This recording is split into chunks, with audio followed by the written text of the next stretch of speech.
these guys, well, one of them, the oldest, Lester Van Waters, age 47, he's got a rap sheet, literally.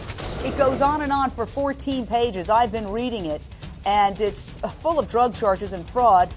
Here's a couple of the lowlights. 2009, arrested for driving without a license. 2006, arrested for a hit and run.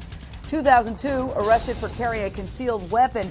But Pat Brown, what really disturbed me most, and I say this as a person who is has the dubious honor of being an expert in addiction because I'm in recovery myself, what popped up at me, the many drug offenses: possession of cannabis, possession of drug paraphernalia, sale of controlled substance, possession of cannabis, possession of drug paraphernalia. It goes on and on for years, which leads me to believe that we could have had two guys who were high, who were together, and who were determined to go out there and make some trouble. What are your theories, criminal profiler Pat Brown, tonight? Well, Jane, I think the problem is the two guys together. Since the beginning, I thought this was two people grabbing this woman because that's what happens. You're right. You get two guys together doing something like, hey, this will be cool, because she wasn't your normal, typical victim that you would pick jogging along the side of the road.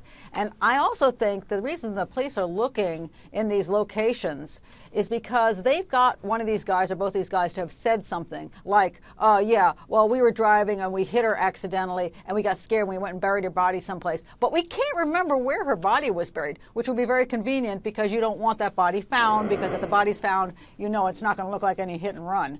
So I think they do have a clue to what kind of place she's buried in, but not exactly the location. I don't think those two are going to give it up.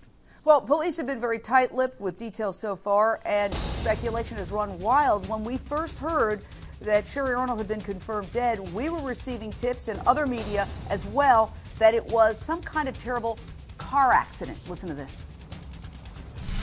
Two separate people are saying that Mrs. Arnold was actually hit, and then these two suspects panicked and then hid her body. Now, we haven't confirmed this with authorities yet, but we've received two tips that this may have happened to her.